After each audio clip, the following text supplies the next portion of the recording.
Sir, step aside. Random security check. This doesn't look right. Sir, that's my official military ID. You can call the verification number and check it. You need to come with me for additional screening. Sir, my flight board's in 20 minutes. My daughter is graduating from high school today. I promised her I'd be there. What's up then? Not my problem. You should have thought about that before wearing a costume in my airport. The man standing there, tall and proud in his navy dress blues, reached for his wallet. His hands were steady. They'd been steady in combat zones across 3 continents. They'd been steady when bullets flew past his head. They'd been steady when he held dying brothers in his arms. But right now, in this airport terminal on American soil, his hands trembled. Just a little. Let me tell you something. Officer Thomas Richardson had no idea what he just walked into. In the next 72 hours, his badge would be gone. 17 officers would be suspended, and the Pentagon, the actual Pentagon, would call his chief directly. The man he just slammed against that wall? His name was Gabriel Torres. 14 years as a Navy SEAL, 3 Bronze Stars, 2 Purple Hearts. His service record was so classified that members of Congress had to get special approval just to read it. And right now, Gabriel was just trying to get home. He'd been gone for 8 months, overseas, doing things he'd never be allowed to talk about. He was wearing his dress blues for one reason, and one reason only. His daughter, Isabella. She was 17 years old, and in exactly 3 hours, she was going to walk across the stage and graduate from high school. Gabriel wanted to surprise her. He wanted to see her face light up when she spotted him in the crowd. He wanted to be the dad she deserved, but the 6 people recording this on their phones? One of them worked at the Pentagon. Another was a military journalist with over 2 million followers. Every single second was being captured. Before I go any further, let me ask you something. Have you ever been treated unfairly by someone in a uniform? Someone who had power over you and used it the wrong way? Drop your answer in the comment and hit the subscribe button because what happened next? It matters. Let me tell you about Gabriel Torres. He was 38 years old, born and raised in San Antonio, Texas. First person in his entire family to join the military. His grandmother used to say he had old eyes, like he'd been put on this earth to protect people. In 2010, he became a Navy SEAL. Do you know how hard that is? Only 17% of people who try actually finish the training. 17%. Most people quit. Their bodies give out. Their minds break. But Gabriel, he made it through. Over 14 years of service, he went on 9 combat deployments. Iraq, Afghanistan, and places the government still won't name. Places that don't exist on any map you'll ever see. His chest was covered in medals. 3 Bronze Stars for heroic achievement. 2 Purple Hearts. 1 for each time he'd been wounded in combat. Awards that most soldiers never earn in a lifetime. But here's what Officer Richardson really didn't know. Gabriel had a letter in his personnel file, a personal letter, from the Secretary of Defense, thanking him for his service. His work was so important, so vital to national security, that Pentagon leaders knew his name. But on this Friday morning, Gabriel wasn't thinking about any of that. He wasn't thinking about being a war hero. He was thinking about his daughter, about her smile, about the way she used to run to him when he came home from deployment when she was little, about how she was growing up so fast and he kept missing pieces of it because of his service. He was just a dad, trying to get home, trying not to miss another moment. His wife, Sophia, had been sending him pictures all week. Isabella in her cap and gown. Isabella excited, nervous, ready. And Gabriel had promised. He'd promised he would be there.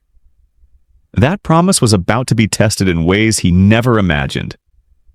Now let me tell you about Officer Thomas Richardson, 34 years old. He'd worked airport security for 6 years at Riverside Regional Airport in Georgia. And he had a reputation. It wasn't a good one. In 4 years, 11 people had filed official complaints against him. Let me say that again, 11 separate complaints. And every single one came from a passenger who wasn't white. Every single one. Want to know what happened to those complaints? They were all marked unfounded. That means the airport decided they weren't real, that nothing had actually happened. Let me tell you about 3 of them. In 2021, Richardson stopped an Indian-American businessman named Rajesh Kumar, held him for 3 hours, questioned him repeatedly, made him miss a crucial business meeting worth $2 million. The complaint went nowhere. In 2022, he handcuffed a black woman, a lawyer named Denise Washington. Did it right in front of her 2 young kids. They were crying, scared, asking why the officer was hurting their mommy. His body camera mysteriously stopped working during the arrest. He faced no consequences. In 2023, he was aggressive during a pat-down of a Latino veteran. The man filed a civil rights complaint. Know what happened? The airport quietly paid him $15,000 to make it go away. Richardson kept his job, kept his badge, kept doing exactly what he'd been doing. The other officers at the airport had a nickname for him. They called him Random Check Tom, because everyone knew his checks weren't random at all. His supervisor even wrote in his annual review, "Richardson can be overly aggressive, but he gets results." The union protected him every single time. For 6 years, nothing happened. His bosses looked the other way, but on June 14, 2024, Thomas Richardson picked the wrong man. Type accountability in the comments if you think 11 complaints should have meant something. It was Friday, June 14, 2024. The time was 7:47 in the morning. Terminal B at Riverside Regional Airport was packed. Summer vacation season. Families heading to Disney World. Business travelers typing on laptops. Long lines at the coffee shops. CNN playing on the TVs mounted above the gates. At Gate 23, about 60 people were waiting. Delta Flight 1847 to San Antonio. Boarding would start at 8:15. Among those passengers sitting one gate over was Lieutenant Commander Michelle Santos. She worked at the Pentagon, Defense Intelligence. She was reading something on her phone, occasionally glancing up at the departure board. 30 feet away sat Aaron Mitchell, military reporter, 2.3 million followers online. He'd embedded with SEAL teams. He'd written books about special operations. He knew what a real warrior looked like. At 7:47, Gabriel Torres walked toward Gate 23. He looked sharp. His navy dress blues were immaculate, every crease perfect. His medals caught the morning light. Bronze, silver, purple ribbons that told a story most people would never understand. He carried a small military duffel bag over his shoulder. He was texting his wife. "Landing at 10:30. Don't tell Bella. Want to surprise her." An elderly man sitting near Gate 24 saw Gabriel walk past. The old man stood up slowly, his hand rising to his forehead in a salute. Gabriel noticed, nodded respectfully, smiled. That's when Officer Richardson spotted him. From 30 feet away, Richardson changed direction, walked straight toward Gabriel with purpose. "Sir, step aside. Random security check." Gabriel stopped, looked confused, but he did what he was told. He always followed orders. What happened in the next 12 minutes was captured on 6 different cell phones.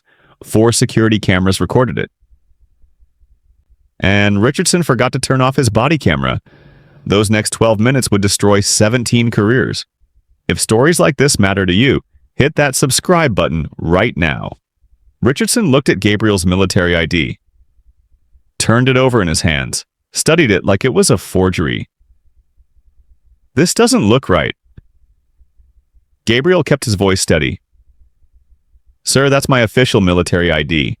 You can call the verification number and check it. I'll decide what needs checking." Richardson looked Gabriel up and down. His eyes lingered on the medals. On the SEAL trident pin. On the ribbons that represented blood, sacrifice, brothers lost. "Where'd you get this uniform?" "I'm active duty Navy. I just got back from deployment." "Deployment? Where? Doing what?" "That's classified, sir. I'm not authorized to discuss my operations." Richardson actually laughed, like it was all a joke. Convenient. Then he pointed at Gabriel's duffel bag. Open it. Gabriel opened the bag without protest. Inside was a carefully folded American flag. A teammate's family had given it to him before he left theater. The man had died saving Gabriel's life. The flag was from his funeral.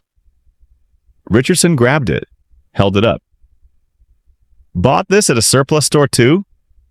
Gabriel's voice got tight. You could hear it, the control starting to slip.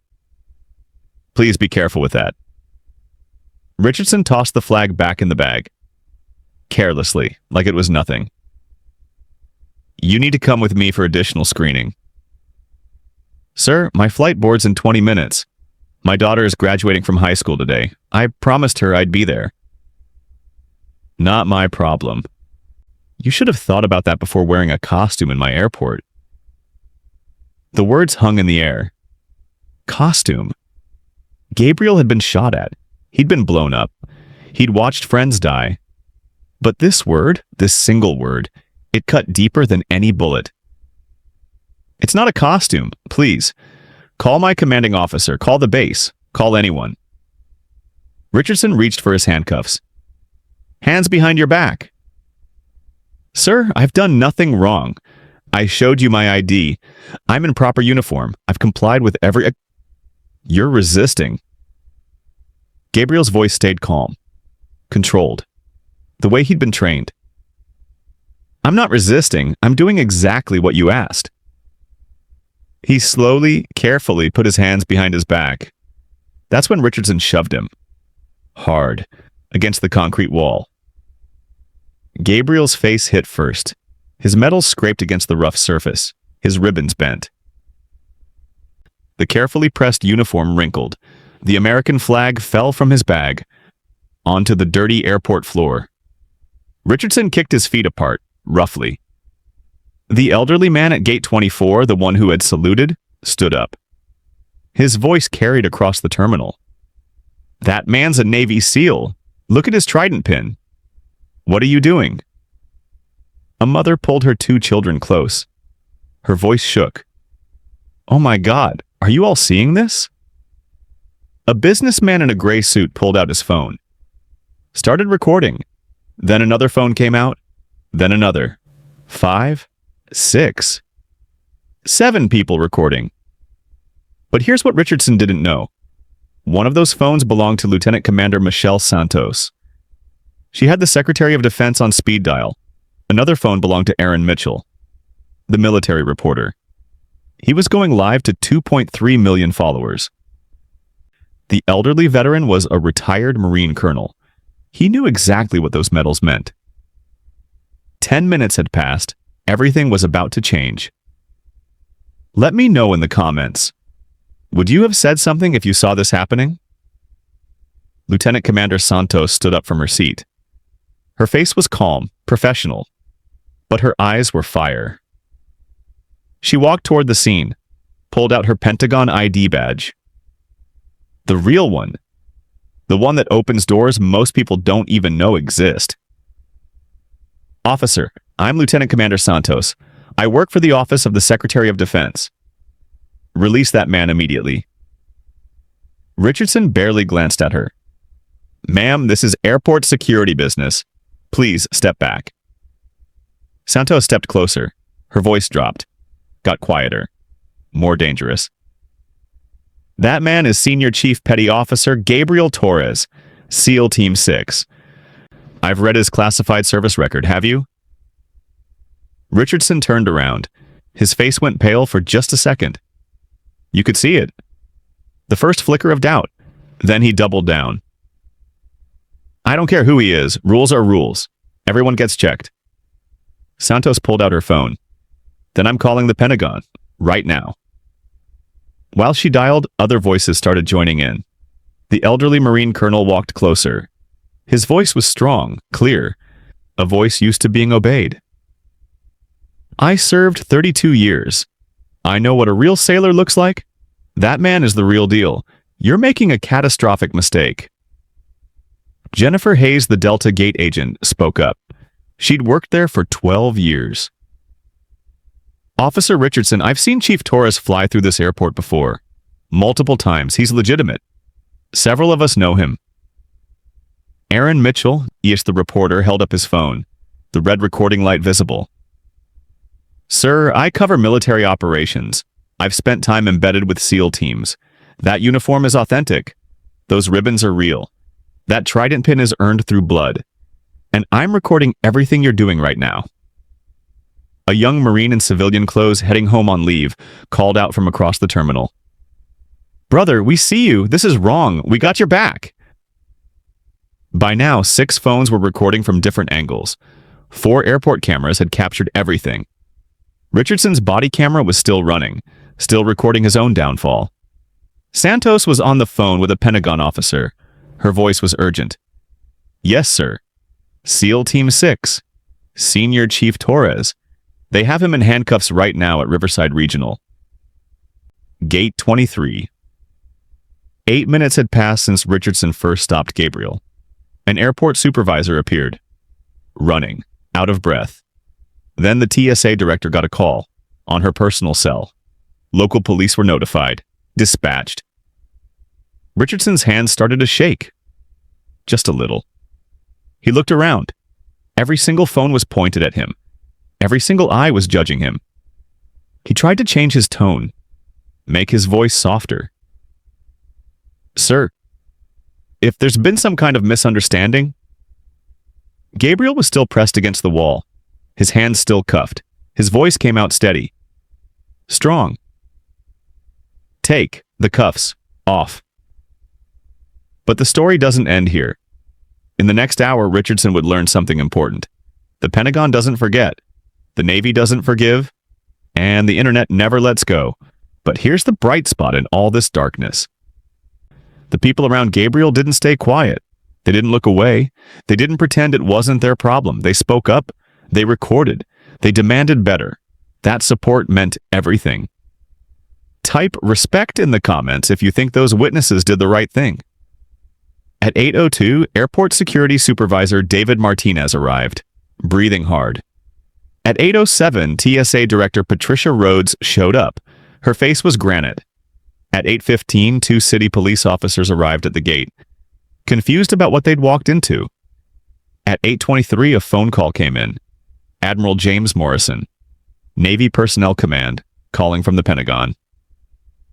Director Rhodes didn't waste time. She asked Richardson for his body camera. Watch the footage right there, in front of everyone. She saw Gabriel walking calmly through the terminal, texting his wife. She saw him hand over his ID immediately. Politely, she saw him follow every single order. She heard Richardson call his uniform a costume. Her jaw tightened. Officer Richardson, you're done. Immediately. Give me your badge. Richardson tried to explain. His voice was desperate now. He was acting suspicious. Rhodes pointed at the body camera footage. The video shows him texting his wife. That's it. His ID looked fake. Navy Personnel Command verified that ID in 90 seconds. It's real. He was resisting. 6 different camera angles show him putting his hands behind his back. 0 resistance. It was a random check. Rhodes played back the footage. Showed Richardson walking past 4 white passengers. Showed him changing direction. Walking straight toward Gabriel. Random, really.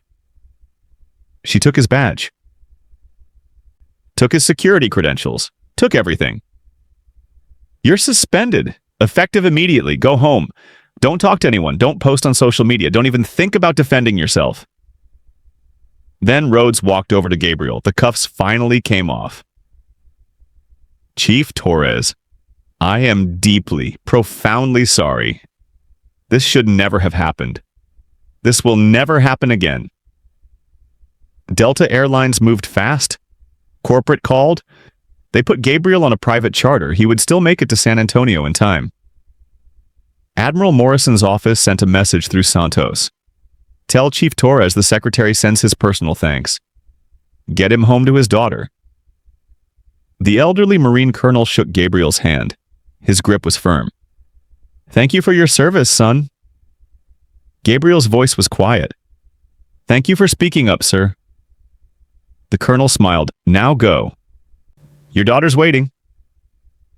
The crowd at the gate started clapping, softly at first, then louder. People stood up, strangers, families, business travelers, all of them applauding. Richardson was escorted out through a back corridor. Head down, badge gone. But the consequences? They were just starting. Aaron Mitchell had already uploaded the full 12-minute video. The internet was about to do what 11 complaints never could. If you believe people like Richardson should be held accountable, hit that subscribe button. We cover stories like this every week. The video spread like wildfire. By 9 a.m., it had 100,000 views on Twitter. By 10 a.m., it hit the front page of Reddit. The title read, "Airport Security Arrests Decorated Navy SEAL in Dress Blues."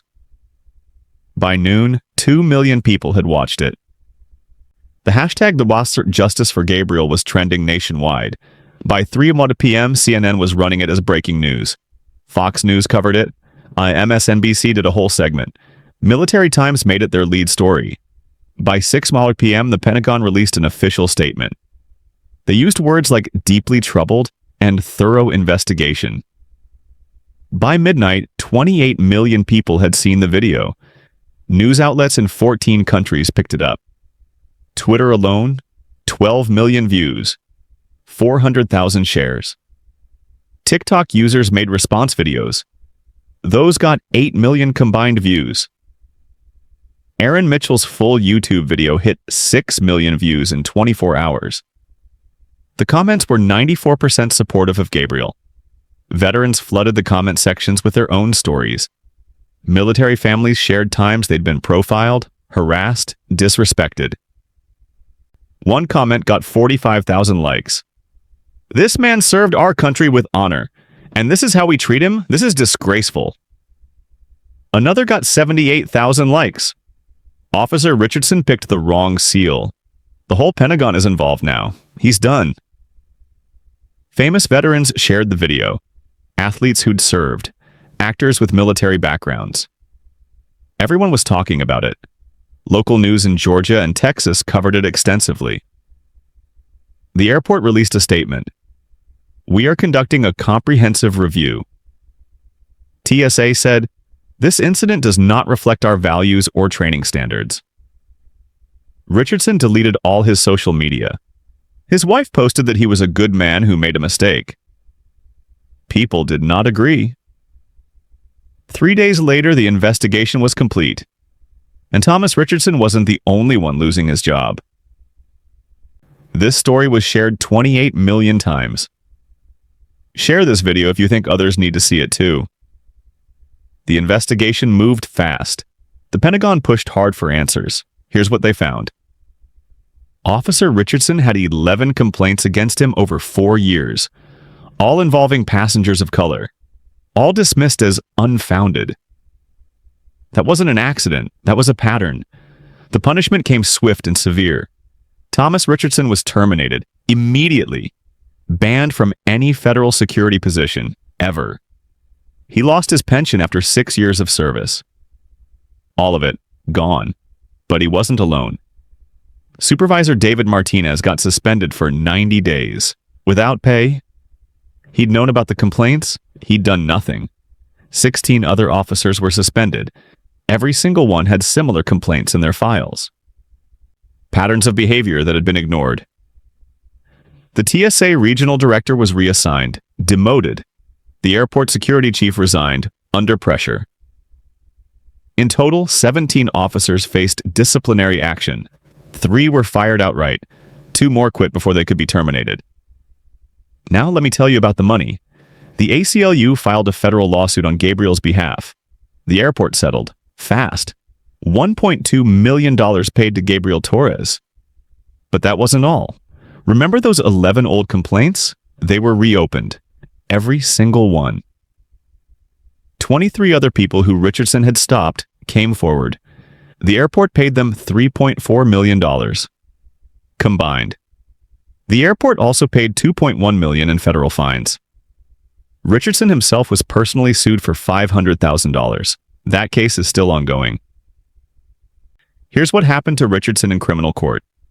3 charges: violating civil rights under color of authority, false imprisonment, assault. The prosecutor offered a deal: 18 months probation, 200 hours of community service, lifetime ban from law enforcement. Richardson took it, pleaded guilty, admitted he was wrong. The airport changed everything. New policy: 40 hours of bias training every year. Mandatory. A civilian review board now examines every complaint. Real oversight. Random checks are now monitored by federal auditors. Body cameras must be on at all times, no exceptions. Footage automatically uploaded. Gabriel donated $200,000 from his settlement to veteran mental health organizations. I didn't do this for money. I did it so the next soldier doesn't have to go through what I did. The Navy awarded Gabriel a commendation for maintaining military bearing under unlawful detention. 2 weeks after the incident, Gabriel held a press conference. He wore civilian clothes this time: jeans, a button-down shirt. His wife Sophia stood beside him. His daughter Isabella sat in the background, watching her father with pride. Gabriel spoke clearly, calmly, the same way he'd spoken in that airport. I've been shot at in 3 different countries. I've lost friends in combat, brothers. I've seen things I'll never be allowed to talk about. He paused. But standing in that airport, in the uniform I've worn with pride for 14 years, being told it was a costume, that hurt different. His voice got quieter. My daughter watched that video. She saw her father in handcuffs. She saw him pushed against a wall for wearing his medals, for serving his country. Then he talked about other service members. I had the Pentagon on speed dial. I had a commander there to vouch for me. I had witnesses with cameras. What about the soldier who doesn't have that? What about the veteran who's traveling alone? He looked directly at the cameras. Your badge doesn't make you right. Your authority doesn't make you untouchable. The uniform I wear serves the Constitution. So should yours. Then he talked about the graduation. I made it. I sat in the front row. When Isabella walked across that stage and saw me, she started crying. Happy tears. His voice broke. Just a little. After the ceremony, she hugged me and said, "Dad, you made it. You always make it." He took a breath. That's why I serve. That's why I fought this. That's why I'll never stop fighting. I didn't want to be famous. I just wanted to get home. But if my worst 12 minutes can protect the next veteran from theirs, then every second of it was worth it. This case revealed something bigger, something we all need to talk about. Studies show veterans of color get stopped for random security checks at significantly higher rates than white travelers. Black service members report discrimination at airports 4 times more often than white service members. Most airport complaints go nowhere. Only 3% of officers with multiple complaints ever face real consequences. Gabriel was lucky. He had Pentagon connections. A reporter was there. People recorded everything. The media paid attention. Most victims don't have any of that. This system only worked because 28 million people were watching. So let me ask you something. Do we need a phone call from the Pentagon for a veteran to be treated with basic respect? Do we need 28 million views for a complaint system to actually function? Do we need a Navy SEAL with classified clearance to prove that a man in uniform isn't wearing a costume? Because if we don't fix these systems, if we don't hold officers accountable, if we don't make random actually mean random, then we're just waiting. Waiting for the next Thomas Richardson. Waiting for the next Gabriel Torres. Waiting for the next 12 minutes that never should have happened. Here's the good news. This time, the system worked. People spoke up. Witnesses recorded. The Pentagon responded. Justice happened. But it shouldn't take all of that. It shouldn't require viral videos and international outrage for basic dignity to prevail? Comment below if you believe officers with multiple complaints should face automatic review. Tell me what you think needs to change. If you think stories like this matter, hit that subscribe button. We're going to keep telling these stories. We're going to keep demanding accountability. We're going to keep fighting for veterans, for service members, for everyone who deserves respect. This isn't just about one officer who messed with the wrong seal. It's about all of us. It's about the kind of country we want to live in. It's about whether we mean it when we say we honor those who serve. Gabriel Torres served his country for 14 years. He bled for it. His brothers died for it. And all he wanted was to get home to watch his daughter graduate. That shouldn't have been too much to ask. See you in the next one.